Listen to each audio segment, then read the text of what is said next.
আলহামদুলিল্লাহ সালাতু ওয়াসসালামু আলা রাসূলিল্লাহ। রুকিয়ার জন্য বৃষ্টির পানি এটা কতটুকু সঠিক? সঠিক, এটা ভালো।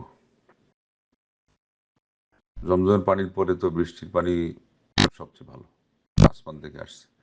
সংরক্ষণ যদি করা হয় এরকম করে, আল্লাহ নবী সাল্লাল্লাহু আলাইহি ওয়াসাল্লাম সেটা মাথায় মাখাতেন এবং বলতেন যে আল্লাহর কাছ থেকে এসে আসছে, নিকট থেকে আসছে, যেহেতু আল্লাহ আছেন আরশে আজিমের উপরে, সেই দিক থেকে আসার কারণে বলতেন যে আল্লাহর নিকট থেকে আসছে।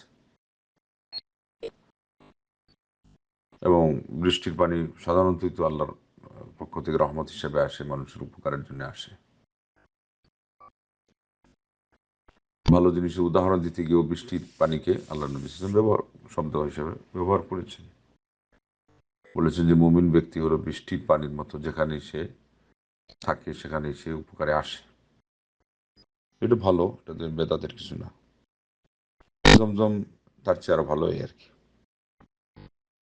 আর জমজম পানি কম, যেখানে সেখানে অন্য কিছু মিক্স করে ব্যবহার করার কথা বলছে, ঠিক আছে। এটা যেহেতু জমজমের অ্যাকশনটা থেকে যায় কম হলেও, এই জন্যে যেখানেই শর্ট পড়ে সেখানে অন্য পানি মিশানো, জমজমের পানির সাথে থাকতে হবে।